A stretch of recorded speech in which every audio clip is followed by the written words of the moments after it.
नमस्कार दोस्तों। आज के स्टॉक लर्निंग में हम जानेंगे। एक छोटी सी कंपनी है, बहुत बड़ी कंपनी नहीं है, लेकिन कंपनी के पास जो ऑर्डर है ना वो बड़ी बड़ी है और जिसकी वजह से इसके स्टॉक में हम ये देख पा रहे हैं कुछ दिनों से, कुछ टाइम फ्रेम से देखेंगे तो लगातार जंप का सिलसिला बना रहा है। चाहे आप चार्ट की एक साल के आंकलन करके देखिए, जहाँ पे नियरली 80% के आसपास की जंप देखने को मिली।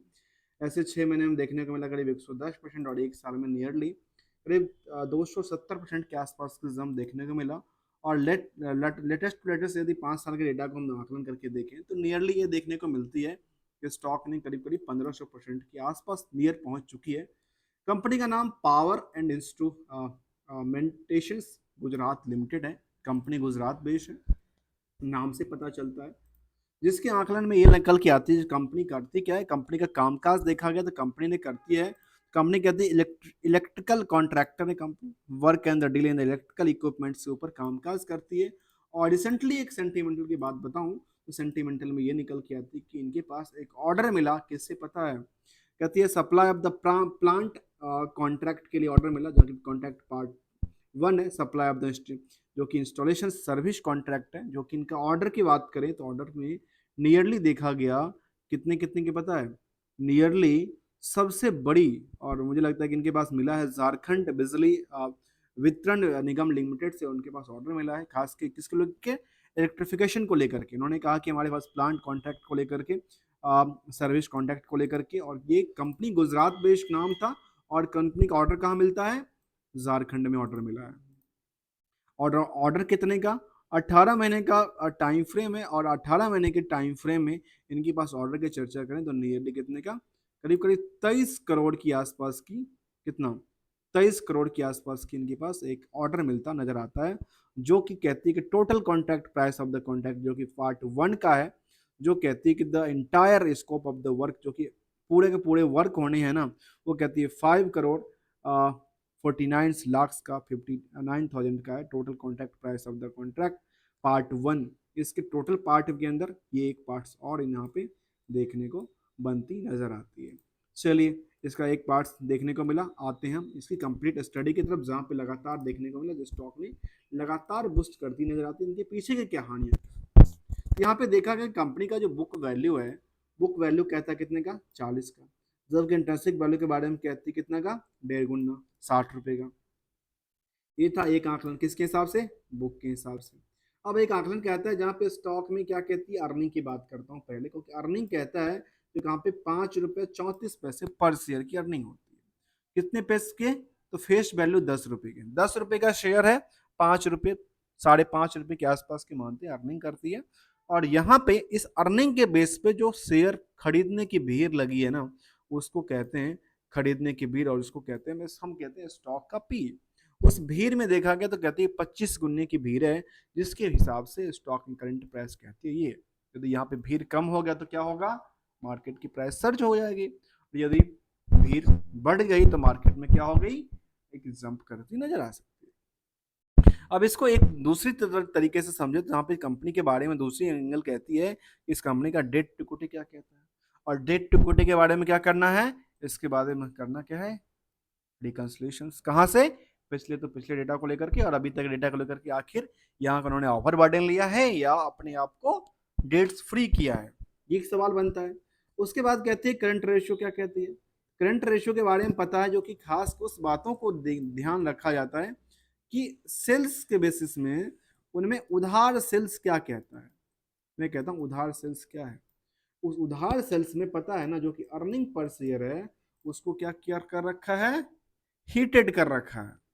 कैसे, इस उधार सेल्स के बेसिस पे, क्योंकि सेल्स से तो प्रॉफिट उन्होंने बुक कर दिया, और इसमें तो जो सेल्स उधार पड़ा हुआ है उसका रिस्क फैक्टर जानना जरूरी है। इसीलिए हम चर्चा करेंगे रिस्क फैक्टर को लेकर के, जहां पे पीएल एक दिखावा है और दिखावा के पीछे आपको बैलेंस शीट के ओवर डेटा जानना जरूरी है, जहां से इनका लिंक हो रखा है। जानेंगे इसको लेकर के, जहाँ पे कंपनी के बारे में कहती है कि आरओसी के बाद 17% के आसपास और आरओई के बाद कहते हैं 12% का। प्रमोटर्स होल्डिंग के बारे में कहती है करीब 52%, कितना नंबर ऑफ शेयर की, 1 करोड़ 26 लाख की नंबर ऑफ शेयर है। प्लेस की कोई सवाल नहीं है, फिलहाल स्टॉक में बहुत ज्यादा आंकलन नहीं देखने को मिलता। अब आते हैं एक और आंकलन को लेकर के, क्या स्टॉक एक सवाल बनता है ना, क्या स्टॉक जो है ये क्या, ये तीन फैक्टर को देखें, क्या स्टॉक अपने सर्किट के लिए जाएगा, क्या स्टॉक लगातार सस्टेन करती नजर आती है प्राइस रेंज में, क्या लगातार गिरावट वाली लगती है। तो देखिए अभी तक के चार्ट इसका बेसिस ये कहता है, तो चार्ट में लगातार चाहे किसी भी टाइम फ्रेम को आप आंकलन करके देखें तो लगातार यहाँ पे देखने को मिला, चाहे 6 महीने का डेटा हो या 1 महीने का डेटा हो, ये लगातार कहती है यहाँ से लगातार बुस्ट होती है। इसका मतलब ये हुआ, ये चार्ट में ये कहती है, अर्थात यहाँ से स्टॉक में क्या नजर आती है, डिमांड लगातार बढ़ती नजर आती है इस प्राइस को। किस बेसिस पे, ऑर्डर के बेसिस पे और इनके कामकाज के बेसिस पे। अब आते हैं दूसरे सवाल, जो कि क्या रेस्ट, यदि ये ऊपरी सतह में जाएगा तो थोड़ी सी तो हल्की फुल्की बिकवाली होगी, जहां पे क्या सकते हैं, प्राइस जो होगा वो क्या हो सकता है, एक टाइम फ्रेम में एक एक सेम जोन में ट्रेड कर सकता है। आते हैं निचली सतह को लेकर के, चलेंगे उसको लेकर के, क्या उनको निचली सपोर्ट और निचली प्रेशर तो नहीं बनती नजर आती है। तो यहाँ पे स्टॉक पी के बारे में कहती है कि 25.7 का, जबकि इंडस्ट्रियल के बाकी कंपनियों के हिसाब से कहती है कि करीब 58 का। अर्थात ये कहें यहाँ से, तो सीधे सीधे मैं ज़्यादा ज़्यादा कैलकुलेशन ना करके सीधे सीधे कहूँ तो 2x का यदि जंप करता है यहाँ से मार्केट, तो फिलहाल ये कितना है, हायर 137 का है, जो कि लगातार क्या करती है, लगातार बूस्ट करती है। अब जब लगातार बूस्ट कर रही है तो यहाँ से यदि दोगुना बढ़ती है प्राइस तो कितना पे जाएगा, नियरली नियरली जाएगा 274 75 के आसपास, नियरली 275 के आसपास जा सकता है स्टॉक। ये कह सकते हैं इसको फ्यूचर की टारगेट हो सकता है। दोस्तों मैं आपको रिकमेंडेशन और एडवाइस नहीं दे रहा हूँ किसी स्टॉक को खरीदने बेचने और होल्ड करने को लेकर। आते हैं अगले पड़ाव पे, जहां पे हम कंपेयर करने वाले हैं क्या, इसके बाकी सारे एस्पेक्ट को लेकर क्या कहना चाहते हैं। अभी तक उम्मीद करते हैं अभी तक आपने क्या किया होगा, चैनल को सब्सक्राइब, वीडियो को लाइक किया होगा, नहीं किया है तो कर लीजिए। कहाँ भाई कंपनी कहती है, इनके पास क्या कहती है, 47 ईयर का एक्सपीरियंस है, 300 प्लस इन्होंने क्या किया, सक्सेसफुली डिलीवर्ड प्रोजेक्ट किया है, 200 प्लस 250 प्लस इनके पास क्या है, शॉप्स अक्रॉस इंडिया स्टॉप्स की बात करती है। और ये स्क्वायर फीट मीटर की बात करें, जो कि सप्लाई की बात करती है इलेक्ट्रिफिकेशन में, कहती है 1,26,000 क्या कहती है स्क्वायर फीट का उन्होंने मैन्युफैक्चरिंग फैक्ट्री की बात कर रही है। और इनके पास और कुछ ढेर सारा चीज़ें निकल के आती रहती है। ये इनके लिए backup power stand by power की बात कर रही है। इसके बाद कहती है कॉमर्शियल सिस्टम इलेक्ट्रिकल सर्विसेज की बात कर रही है, इंडस्ट्रियल इलेक्ट्रिफिकेशन सर्विस की बात। इनके पास क्या है, इलेक्ट्रिकल से रिलेटेड जुड़ी हुई कामकाज है। और मार्केट में पता है इनके पास ये कहती है हमारे पास क्लाइंट कौन कौन से। अब क्लाइंट की बात करते करते MTN है, राइट्स हैं, वेस्टर्न रेलवेज हैं, सेवीज हैं इनके पास क्लाइंट्स में, ये फोर्ड की बात कर रहे हैं, जनमार्ग की बात करें, ढेर सारा इनके पास VI की बात करें, जहाँ पे इनका कामकाज क्या करती है, लेबर के थ्रू कामकाज करती नजर आती है। चलिए आते हैं कंपेयर करते हुए अगले पड़ाव जहाँ पे देखने को मिलता है स्टडी इन द कंप्लीट वे, जहाँ पे फंडामेंटल से लेकर थोड़ा सा पार्ट समझ टेक्निकल, जहाँ पे टेक्निकली कंप्लीट नहीं, हम ट्रेंडिंग की बात करते हैं। आते हैं पड़ाव को लेकर के, जहाँ पे हमने ऑर्डर को देखा, ऑर्डर के बाद देखा कि यहाँ पे लगातार जो इनके पास ऑर्डर मिलता नजर आता है, लगातार ही मिलता नजर आएगा। इनकी बात करें तो पीयर्स में इनके पास कहते हैं सेमेंस हैं, ABB हैं, CG पावर्स हैं। इन सभी आंकड़ों को देखा जाए तो कंपनी कहती है कि हमारे पास टोटल जो कंपनियां हैं यहाँ पे स्क्रीन के ऊपर से, वो कहते हैं 16 और 70 कंपनी मान लेते हैं। और 70 कंपनी के बेसिस पे क्या कहती है 58 का। इसमें अभी फिलहाल क्या देखने को मिलता है, यहाँ पे क्या है, भीड़ काफी कम देखने को मिला है। दूसरी आंकलन कहती है कि यहाँ पे, ये कहती है यहाँ पे थोड़ा सा इनका क्या है, उन्होंने डेट्स को बढ़ा रखा है। चलिए हम उसको भी आंकलन करेंगे आखिर क्या कहता है। यहाँ पे देखने को क्या मिलती है नजर आती है, तो कंसोलिडेटेड डेटा के बारे में इसको कहती है, डेटा को लेकर के देखा गया कंसोलिडेटेड डेटा में तो कुछ चेंज होती है। तो कहती है इंट्रिंसिक वैल्यू में जो था 56 के आसपास, और कुछ कहती है बुक वैल्यू कहते हैं 40 के आसपास, और जो पी था वो भी नियर अबाउट था उतने के आसपास। ROC में और RS में कोई फेरबदल देखने को नजर नहीं आया। आते हैं पड़ाव को लेकर के, और पड़ाव के बारे में क्या कहती है। तो देखा गया कि जून तक का जो डेटा इनका आया, उन जून तक के डेटा में कंपनी कहती है नियरली कितना, 25 करोड़ का इनका टोटल सेल्स रहा, जो कि वाई से आप कंपेयर करें तो कहती है नियरली कितना परसेंट का, 20% के आसपास मान लेता हूँ यहाँ से, नियरली 20% के आसपास की वाई वाई में जंप देखने को मिला। लेकिन क्यू और क्यू के हिसाब से जैसे चर्चा करेंगे तो लगता है कि पिट गया। जब पिट गया तो क्या सेल्स के हिसाब से क्या प्रॉफिट भी पिट गई। तो प्रॉफिट के आकलन में बात करती है इसको लेकर के, जिसके बारे में कहती है क्या, प्रॉफिट कहती है 1,87,00,000, जो कि वाई वाई से अब आकलन करके देखेंगे तो कहती है हाँ यहाँ पे क्या हो रखी है, एक अपर साइड के लिए ओपन हो रखी है। लेकिन पिछले क्वार्टर और क्वार्टर को आकलन जैसे ही करेंगे तो हो यहाँ पे क्या था, गिरावट का संकेत देता है। अब संकेत के मतलब क्या है, या लगातार ही ऐसा संकेत देता है या कुछ ऐसा इनका है। यह पहले 2 करोड़ के आसपास था, तो पहले ऊपरी सतह से निचली पे आती है, फिर चढ़ती है, फिर चढ़ती है, फिर थोड़ी सी गिरती है, फिर चढ़ती है। मतलब इसी आकलन से यदि मार्केट ने लगातार क्या किया है, कई बार गिरा कई बार चढ़ती नजर आती है। ईयरली बेसिस की बात करते हैं। ईयरली बेसिस में कहती है कंपनी क्या कहती है, जो इनका सेल्स में क्या हुआ, बिल्डअप हुआ, कहती है हाँ। वाई वाई में क्या कहती है, हमने बिल्डअप किया, और लास्ट 10-12 महीने का डेटा बिल्डअप किया। ये दोनों आकलन के साथ कहती है कंपनी। जो प्रॉफिट को लेकर क्या कहती है, क्योंकि प्रॉफिट को लेकर के हमने आकलन ये किया था जो कि नियरली कितने परसेंट का, 150% का हमने जंप किया पिछले साल से, और अभी के हिसाब से देखें तो वो भी नियरली हमने जंप किया 3,000। मतलब इनका ईयरली बेसिस का आकलन करके देखें तो ईयरली क्या कहती है, स्ट्रॉन्ग पोजीशन बनाती नजर आती है। किसके बेसिस पे, sales as well as the profit के बेसिस पे। जबकि जो क्वार्टरली डेटा कहती है वहां पे कई बार हमें थोड़ा सा उतार चढ़ाव देखने को बना है, जिसके बेसिस पे जो चार्ट है, चार्ट में भी थोड़ा उतार चढ़ाव देखने को मिला था। लेकिन रिसेंटली कब से, इसी साल की जुलाई के बाद स्टॉक में क्या हुआ, एक लगातार लगातार एक कहते हैं ना जंप करने का आकलन जो था ना, लगातार छूती नजर आई, लगातार करेक्शन का कोई मौका ही नहीं दिया स्टॉक को लेकर के, जहाँ पे केवल केवल क्या है, खरीदारी का देखने को मिला है। आते हैं आकलन को लेकर के बैलेंस शीट को फिगर को लेकर के, कहाँ पे बोरोइंग्स को पार्ट को लेकर खास के। तो बोरोइंग्स के पार्ट के बारे में कंपनी कहती है कि हमने क्या किया है, ऑलमोस्ट हमने क्या किया, अपने डेट्स को लेकर के पे आउट करते नजर आए। अर्थात इसमें क्या नजर आती है, यहाँ पे इनकी अच्छी संकेत देती है। जब अच्छी संकेत देगी तो क्या होगा, मार्केट थोड़ा सा और इनका बूस्ट कर सकती है, जिसकी वजह से क्या हुआ, जो खास के मार्च का जो रिजल्ट था वो जून में आया होगा, नियर अबाउट मई के आसपास। और मई के आसपास से देखा जाए तो चार्ट ने क्या किया, कब से चार्ट ने स्टार्ट किया था जून अपनी रैली को, तो मई, इसके बाद उन्होंने रैली स्टार्ट किया था नियर अबाउट मई जून में। तो मई जून से जब रैली स्टार्ट किया तो लगातार क्या हुआ, स्टॉक ने बूस्ट किया। अब आते हैं आकलन को लेकर के आखिर यहाँ पे क्या हुआ, कैसे हुआ, इनके डेटर्स के बारे में क्या कहती है। इनके डेटर्स के बारे में कहती है कितने का, नियरली 30 करोड़ का, जो कि कहती है कि पहले से ये क्या किया कंपनी ने, पहले जो 55 करोड़ था 38 करोड़ पे आया। मतलब यहाँ पे डेटर्स के पार्ट को लेकर के इनका जो रिस्क फैक्टर था वो थोड़ा सा कम होता नजर आया। किस बेसिस पे, पिछले से पिछले डेटा बेसिस पे। मतलब वहां से क्या किया उन्होंने, इंप्रूवमेंट किया है। क्या किया है, इंप्रूवमेंट किया, किसको लेकर के, अपने रिस्क फैक्टर को लेकर के। रिस्क फैक्टर कितने दिन के लिए, तो कहती है नियरली 4 महीने को लेकर। कितने, 4 महीने की रिस्क फैक्टर अभी भी इनके पास है, जो कि पहले कितना था, 149 डे का था, वो कितना पे आ गई, कम होके 115 दिन पे आ गई। अगला सवाल बनता है क्या, जो सेल्स के हिसाब से जो मार्केट में था इनका डेटर्स को लेकर के, वो क्या परसेंटेज करती है, जहां पे कहती है 30 करोड़ के आसपास का। इसके हिसाब से देखने को मिला जो नियरली कहता है 30% के आसपास की क्या था इनका डेटर पड़ा हुआ है। अब यदि 30% डेटर पड़ा हुआ तो प्रॉफिट हिसाब से मार्जिन क्या कहती है, तो ये कहती है नियरली कितना, 7% के आसपास का।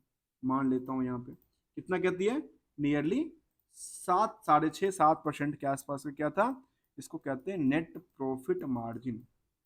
और नेट प्रॉफिट मार्जिन में 7% का ये रहा, तो इनके हिसाब से 6 से लेकर 30 गुना, मतलब कितना, 30 करोड़ के आसपास, अर्थात 5 गुने का क्या बनता है, इनका रिस्क फैक्टर बनता है। लेकिन इस रिस्क को क्या हुआ, नजरअंदाज हो गया, और लगातार क्या हुआ, इसको आगे की मूवमेंट किया गया, क्योंकि इसके पास जो टेंडर मिली वो टेंडर किससे मिला, गवर्नमेंट की टेंडर देखने को मिली।